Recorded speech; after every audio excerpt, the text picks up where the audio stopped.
Yay. I'm like so loving that this thing is working. We've like had no hello tribe. Michelle Norris here today, and I am here with Dr. Elena Villanueva, which I am so excited for you guys to meet her. She is going to be a speaker at Paleo Effects this year, and I was very excited about having her come because I am all about some brain health, and so this lady is all about that too. And so just wanted to have you come on, especially right now with everything that's going on. We're talking about making ourselves more resilient, boosting our immunity, becoming hard to kill, becoming anti fragile.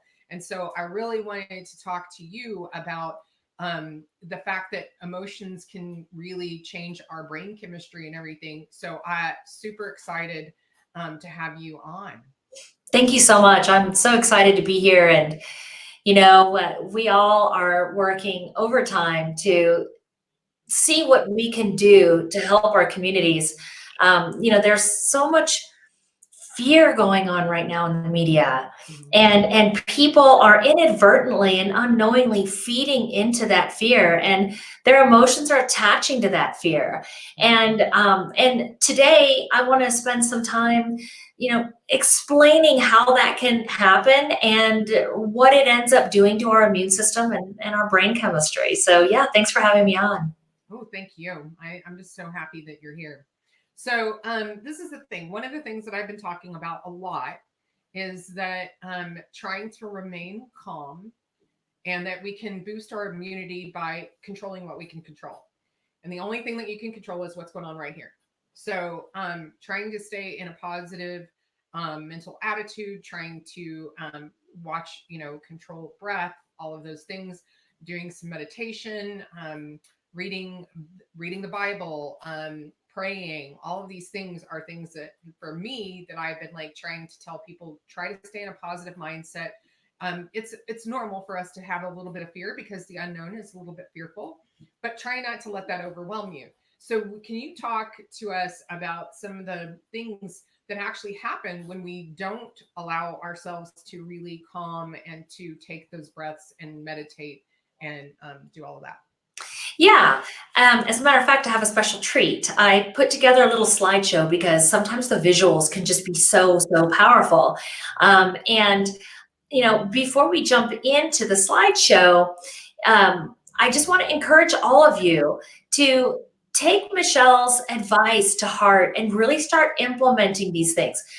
We are a society of such busyness, and we always put our self-care and our quiet time aside. But I see a silver lining in this. I see many silver linings. But one of the silver linings is that in this state of isolation, things are slowing down for us. We need to use that time instead of, watching so much media and connecting to all of that fear that's being spread. We need to use that time in meditation, in prayer, using, opening up those gratitude journals, dusting those things off, and actually start to use those things. And in the slideshow, I'm going to show you some of the science behind the physiological changes that happen in our body when we don't put those things into practice. So let's jump into this. We're going to be talking about how emotions of fear can actually change your brain chemistry and even lower your immunity. Thought patterns definitely can lead to illness. And while a lot of people are very familiar with stress causing illness, like stress leading to heart attacks or high blood pressure or even strokes, for example, many people don't associate just thought patterns actually being able to, have the power or the ability to do that. Our thought patterns are so powerful that they can either keep us in a state of health, they can help us heal, or they can lead us right into a state of illness or disease. And so, understanding that both our conscious and our subconscious thought patterns can actually alter our biochemistry and our brain chemistry and even our genetic expression is super important. But the good news here is that while we can inadvertently do things to create negative highways in our brain, in other words, highways that are going to the fight or flight center, which we're going to dive into that in just a minute. The good news is that because of neuroplasticity, we can actually reroute those highways. So if we've caused ourselves to become in a chronic state of fight or flight because of our unserving thought patterns, we can actually change that. There are many different things that can cause a lack of the body's resiliency to be able to heal itself. And this is really important right now because people are afraid that they're going to get sick, and they're afraid that they're going to be, one of the 20% that ends up having a really bad reaction to coronavirus. And there are many people who have already been struggling with their health previous to, to the onset of all this craziness that's been going on. And I just wanted to show this really quick because understanding that there are many factors that can either help us to heal and keep our immune system healthy or keep us in a state of sickness is really important. We've got several different underlying causes. So we want to look at things like environmental toxins, prescription drugs. And I'm not telling you to get off your prescription drugs. I'm just saying let's be mindful of what you are taking because some of them can cause some secondary health issues. Foods, what are you eating every day? Are you putting purified water in your body? Are you eating clean foods? Do you have any history of gut issues? You might have some unknowing infections going on in your body. And then our genetics, of course, while they don't determine whether we will be sick or have problems, how we treat our bodies with our lifestyle and our thoughts and our mindset and our lifestyle choices and the foods we eat and all of that can actually cause issues.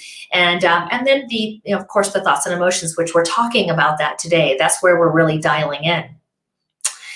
Our thoughts are so powerful that, like I said, they not only can cause physical changes to our body, they even can change our genetic expression, and they can affect our immune system. And this is a really big deal with all of the concern that's going on with coronavirus.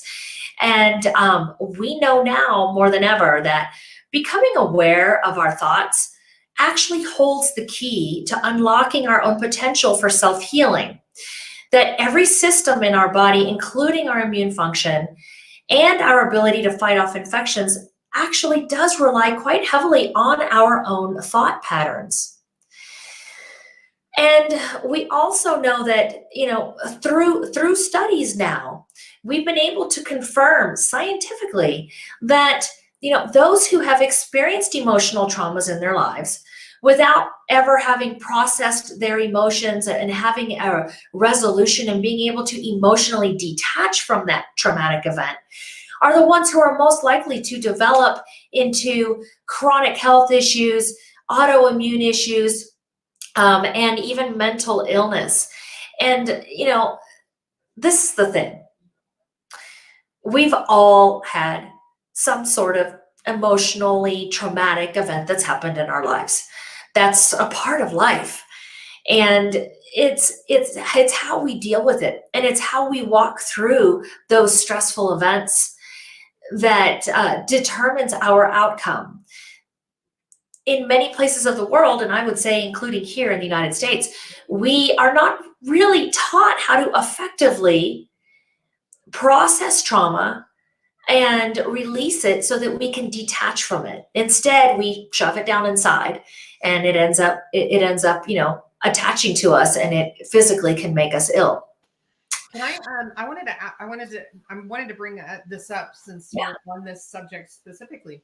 So the thing is that we have a mechanism for this, and we're actually the only animal, I should say.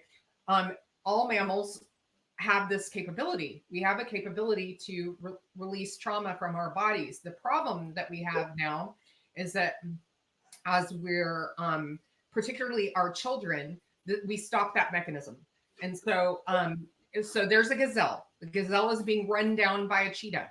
it narrowly misses and it gets free. So the first thing that the gazelle does is throws itself on the ground and shakes to release the trauma from its body. It's no different than you have your dogs. I was like looking around for my dog.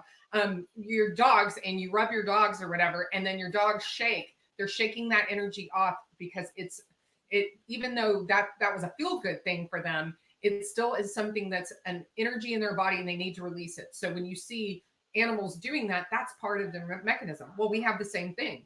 The problem is that now when children start to cry or they're upset or they fall down or they hurt themselves or whatever, the first thing we do is grab hold of them and tell them to stop crying and tell them everything's going to be all right, instead of letting them do what they're designed to do, which is release it.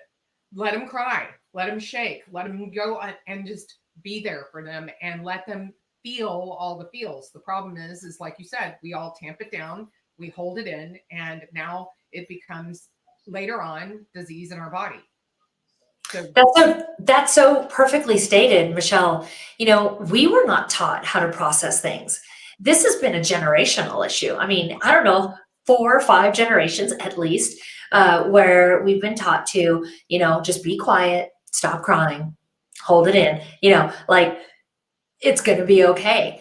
But that's not the solution to things. And if we can learn some, new methods, then we can actually pass that on to our next generation so that, excuse me, so that they can be better equipped to handle their emotions, and so that they don't end up, going into chronic illness because they've stored these emotions. That's so perfectly said. Going back to some of the science of this, we also know that, long-term anxiety, depression, and chronic stress, it leads to a literal rewiring of the brain. And I'm going to show you some great visuals of what I'm talking about here.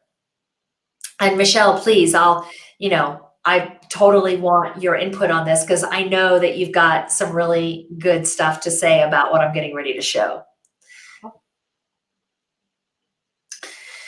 So I want to talk for a minute about the amygdala hijack and neuroplasticity. Neuroplasticity is a relatively new term. And what it is implying, or what it's saying whenever you hear the word neuroplasticity, that is the ability of your brain to be able to rewire itself, whether it was rewired from a physical trauma, like a traumatic brain injury, or from abuse, if you were when you were a kid, or chronic stress, or just some emotional traumas that have happened. Our brain has the ability to rewire itself. And I want to show you, using this diagram here, what a normal brain function wiring is supposed to look like. And of course, I'm keeping this super simple, but this helps really kind of drive the point home. The purple part of the brain, which you see there kind of on the left side, that's the frontal lobe. This is the part of your brain that is responsible for reasoning, and it will inhibit impulsive behavior, and it will help you to distinguish between a real threat and a perceived threat. It helps you, monitor your self-awareness, and it gives you mental flexibility. And if you look at the little yellow circle that's right there in the middle of the brain, that's called the amygdala. We also call that the primitive brain. And that, as you can see, it's small, and for good reason. It doesn't need to be big. Like, we don't really, in this day and age, it's not something that we use or need to use all the time. And this is responsible for fight or flight, survival. Whenever you have very, very strong emotions, especially negative ones, the emotion that you perceive with your eyes or your ears, or physically, or even with your taste, if it's something that's really strong and fearful, that message doesn't go straight to your frontal lobe necessarily. It goes like straight up to the amygdala. And then then it has to then, once the message goes to the amygdala, it's got to go to the frontal lobe so that the frontal lobe can go, okay, I see that the alarms are going off. Is this a real threat or is this just a perceived threat? Is everything really okay? And so I want to show you what the wiring looks like. If you look at the bottom where the little cloud is, those are your thoughts and emotions. And this includes everything that you see and hear and perceive physically, your smell, all of those things. And as the input comes in, it has to go to our brain to process. Well, in normal brain function, you will have a little bit of information that will go to the amygdala. And any of that little bit of information that does go to the amygdala has to get cross-referenced with the frontal lobe. In other words, the frontal lobe has to take a look at it too and make sure, okay, what's really going on here. And then the rest of the information goes to the frontal lobe. That's why our frontal lobe is so big. Our frontal lobe does most of our work during the day as far as, how we react to things, how we respond to things like that. But let me show you what happens if you are watching toxic news every day and you're in a toxic relationship. Anything where you're getting a constant influx of negative thoughts, scary thoughts, stressful thoughts, things that are causing you stress. Let me show you what happens. Your brain literally starts to rewire. And you can see from the left where that's showing normal brain and message flow. You can see as we start moving over to the right, you start getting rewiring of the brain where you have fewer messages going to the frontal lobe. And now you've got more messages going to the amygdala. The amygdala actually grows in size and the frontal lobe starts shrinking. So you literally lose your ability to think rationally. You lose your ability to be able to distinguish a real threat from a perceived threat. And you literally will keep yourself in fight or flight. And it will be very, very difficult for you to get out of fight or flight. Have you heard of the amygdala hijack? Have you ever seen this type of diagram, Michelle? No, I was actually just sitting here going, this is super fascinating. I've heard of this, but I've never seen it portrayed like this. And that is, wow, that really puts things in perspective. And the thing is that, we talk about all the time how, yes, your amygdala should be a lot smaller, but the problem is that most people operate in their daily lives in fight or flight on an ongoing basis. And the thing is that fight or flight was really, it's the reason we're all still here, right? But the thing is that at the end of the day, fight or flight was meant to get yourself away from a saber-toothed tiger, not get you through the 5 o'clock drive. And the problem is that right now we're in fight or flight in the 5 o'clock drive, and we're constantly like this on a daily basis all throughout the day. We're constantly thinking we're under threat, and this is how we operate. Exactly. And when yeah, so now it's taking control. Exactly. And when we end up in a state like where we are, which many of us have, we've lived our entire lives and we've never seen anything like this go on before. We can't handle it because we're already in a state of fight or flight. We're already in the amygdala hijack state. So now it's so easy for us to just kind of topple over. Like we can't handle any more stress because we've been living our lives in an unhealthy way.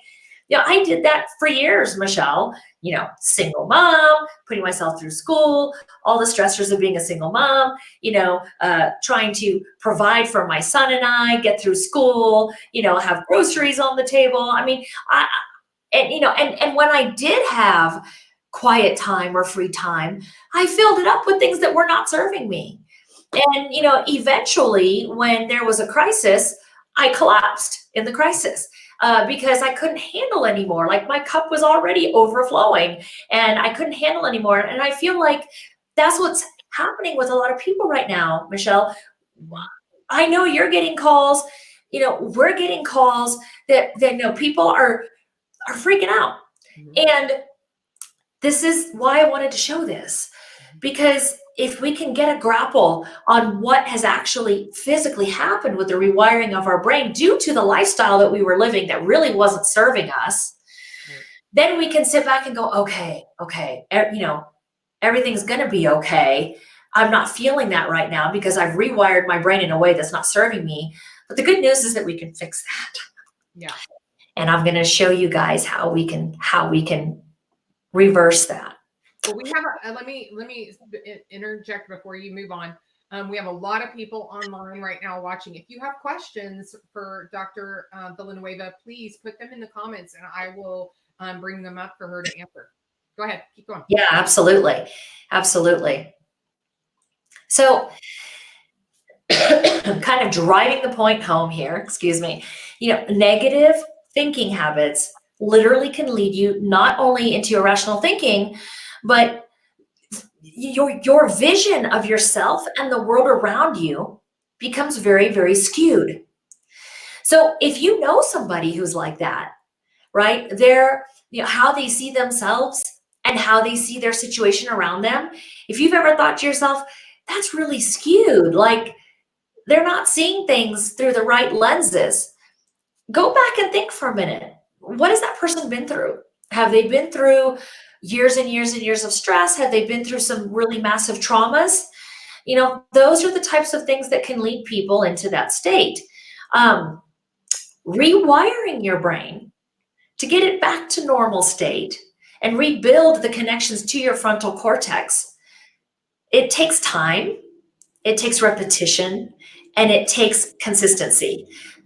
Just like working out to rebuild your muscle tone, or rehabbing after you've broken your leg and you've lost, a lot of the muscle in your leg and your leg's like really skinny. It takes time to rebuild that.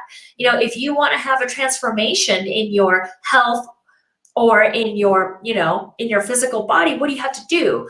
You've got to decide that you're going to have the discipline to do what it takes to be consistent with it, right? And this is the same thing with your brain. It can be done. It just takes some consistency. Do you have anything to add to that? No, I completely agree. It's funny because my friend Frank Craig put this up here. He said, "Stinking thinking." Absolutely, I totally agree.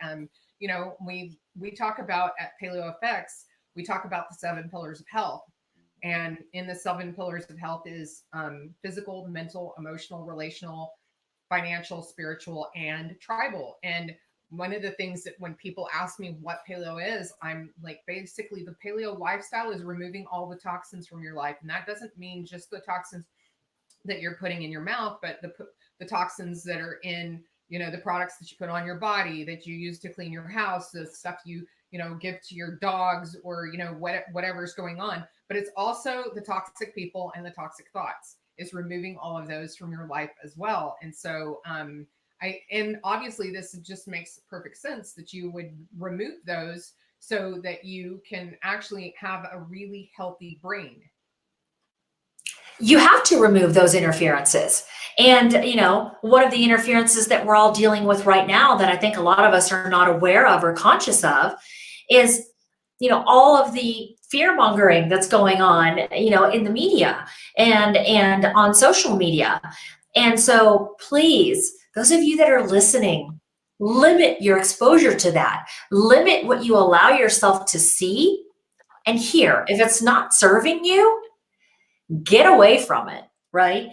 That's a huge toxin that I think that a lot of people are having to deal with right now. Yeah, for sure. Definitely.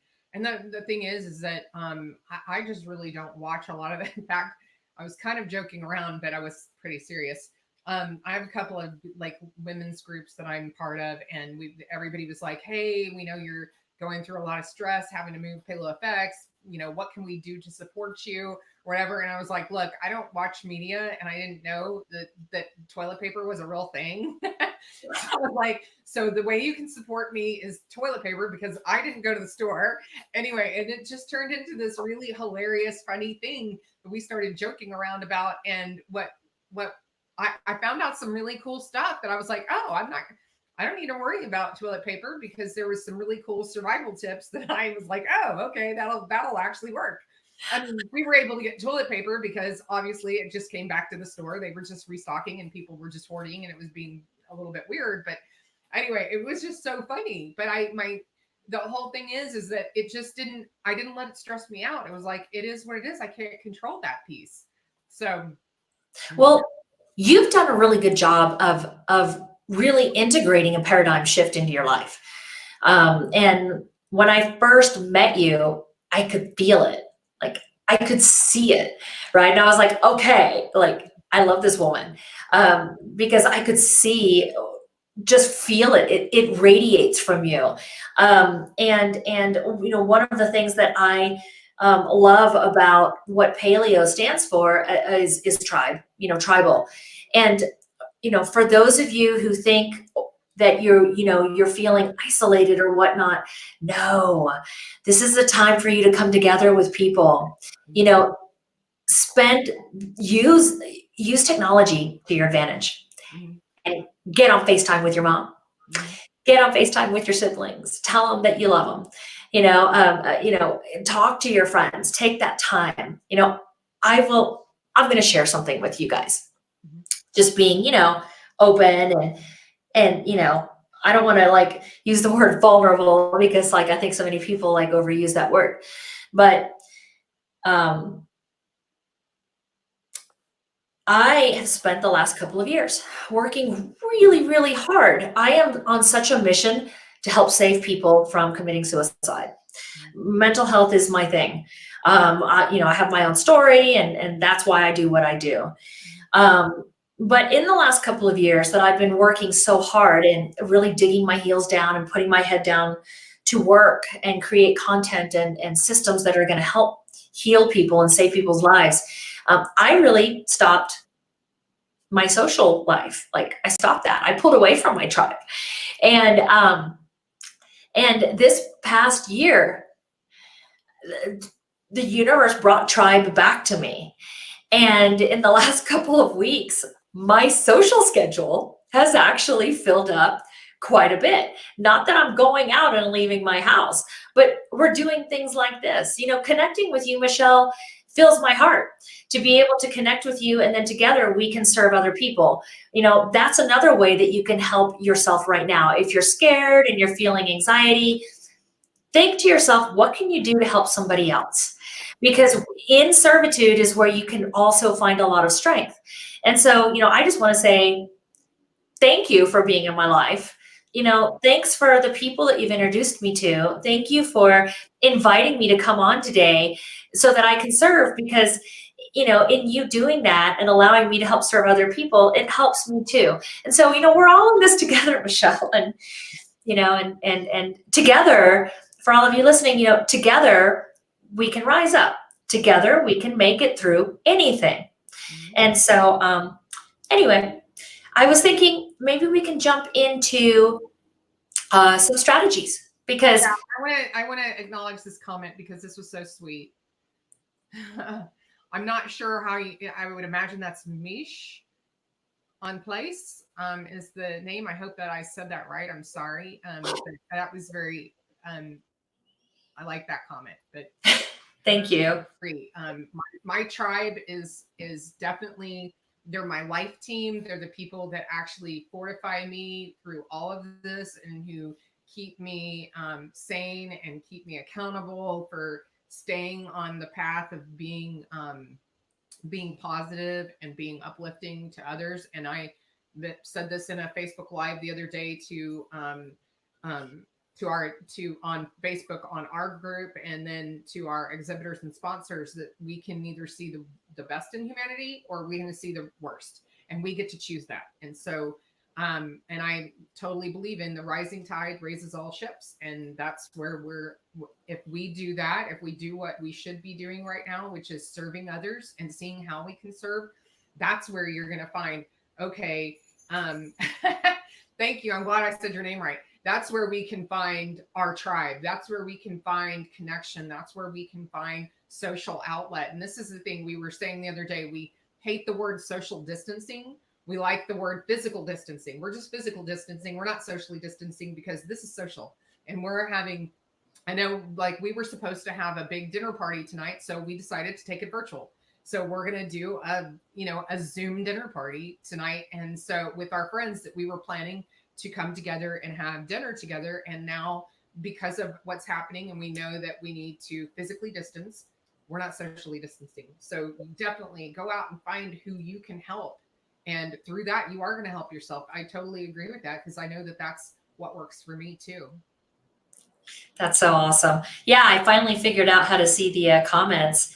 Yeah, everybody, thanks. Like, that's super awesome. It's awesome to see everybody in here saying hi and saying, all the kind things. Super excited about that.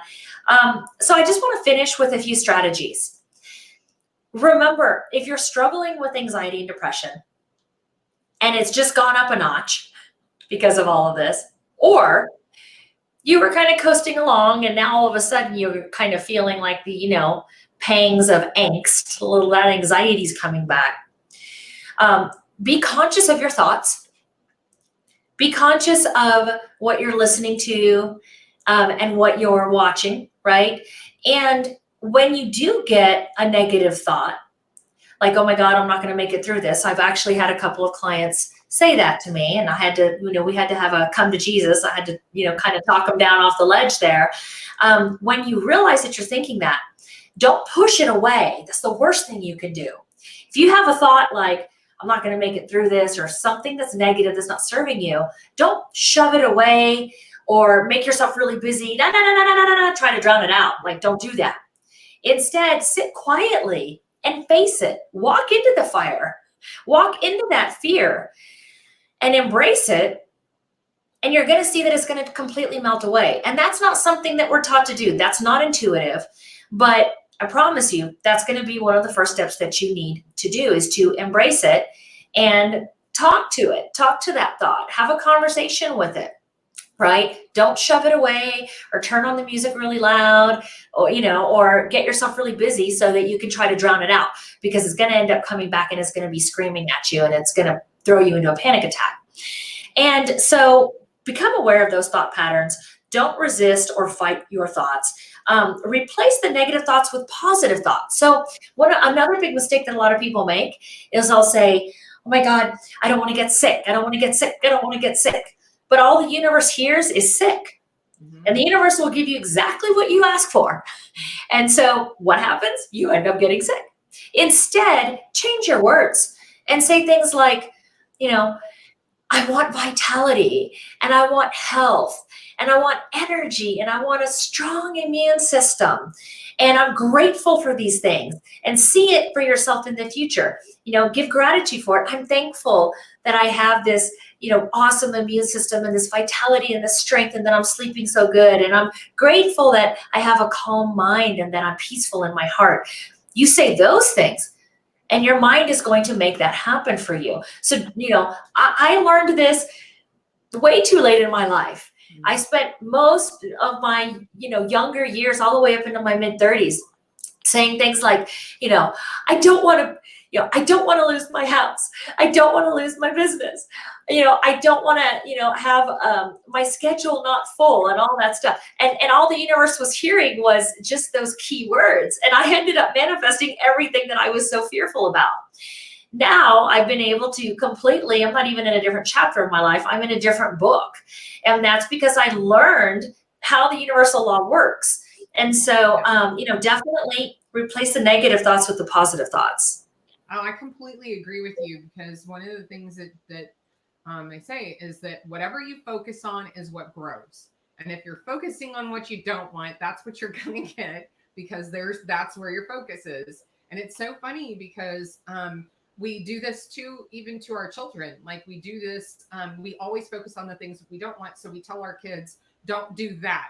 Don't do this. Don't do that. And then what happens is when the kid does exactly what you told them that you didn't want, because that's what you focused on, instead of telling them what you do want and saying what you do want and that what you're grateful for. I completely agree with focusing on what you want and having gratitude for it right now, and that it's on its way. and that it's already in your field. It's not here yet, but you're thankful for it because you know it's coming. Yeah. So Yeah. that's a big one for me. Big one for me. And that's universal law. Energy expands, that's physics. But what we're talking about is fundamental universal law. And it's really hard for you to believe it if you've been in a state of amygdala hijack most of your life. Yeah. And all you've had is you've been in this broken record of just crap happening to you all the time. If anything bad's going to happen, it's going to happen to you, right? So it's hard to believe that if you're not standing in that place. But if you implement these strategies to help remodel your brain, it's going to take time, but it will work. And then you will start to see how all of a sudden the flow is in your direction. It's not going against you. It's going with you, and it's carrying you, and it's lifting you up. And everything in your life goes with flow and ease instead of, struggling all the time. And so the other thing is write daily in your gratitude journal. Writing it down brings a lot of power to what it is that you want to manifest in your life. And don't just think it, say it out loud, speak it out loud. The Bible says that too. Speak it out loud, right? And so, speak it out loud, do it with your friends. When two or more, what does the Bible say? When 2 or 3 or more come together, gathered in his name, and for a cause that will be done. Yeah. And that's like a paraphrasing, y'all. I'm sorry. Yeah, it's just a paraphrase, but this applies whether you're religious or not. This is universal law. Right. And so, if you really want to manifest something, get together with your best friends, or your spouse, and have a little, party, have a little get together where you guys are writing down what your visions are and what you want to manifest for yourself. And get in the habit of writing in your gratitude journal. And then don't forget, I didn't write this down, but don't forget that what you think, what you speak, and what you write down, when you add emotion to it, wow, you're like fanning the flame there. You are creating so much momentum to manifest so much quicker. So, if you say that you want to be healthy, don't just say it. What does it look like in your mind? What's the picture? How do you see yourself? Right? How do you see, what do you look like? What are you eating in the morning? What's your energy level like? And what does it feel like? Feel it and see it and live it and breathe it, and it's going to completely happen for you. And then don't forget to remove the barriers that can prevent your ability to rewire your brain. And that's kind of what I have today. That's awesome. I'm gonna click off your screen so it just goes back to you and me. Yeah, I completely agree with that, because this is the thing. So I know that I do daily affirmations, and one of the things that I learned through doing daily affirmations is that it creates new neural pathways. And the longer that you do it, and particularly if you do it for at least a minimum of 30 days, it creates a new neural pathway. This is a new way of who you are, who you're being. It's part of that neuroplasticity that Dr. Villanueva was talking about. And so it's interesting. I have a group. We are starting a 40-day prayer circle, and it's based on a book.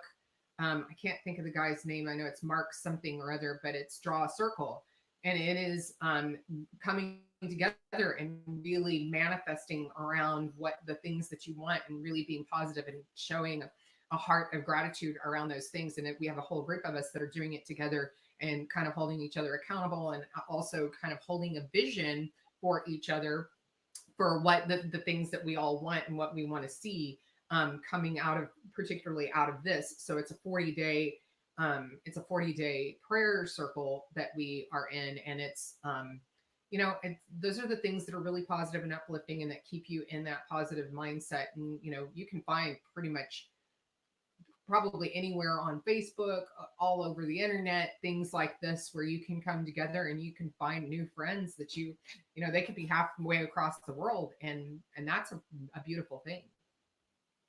Oh yeah, that's amazing that you're going to do that. I think I want in on that. Yeah. Definitely want to be a part of that. I will definitely tag you to that, because it is open. It's open to the public, and is a friend of mine. Her father is a minister in San Antonio. And so he's doing it. They did a 40-day prayer challenge before. I want to say they did it over, I think, between December and January.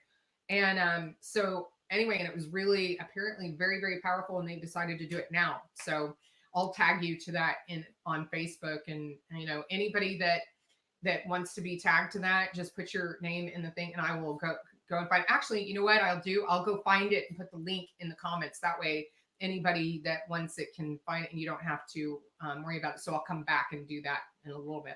That's perfect. I'm excited about some good manifestations.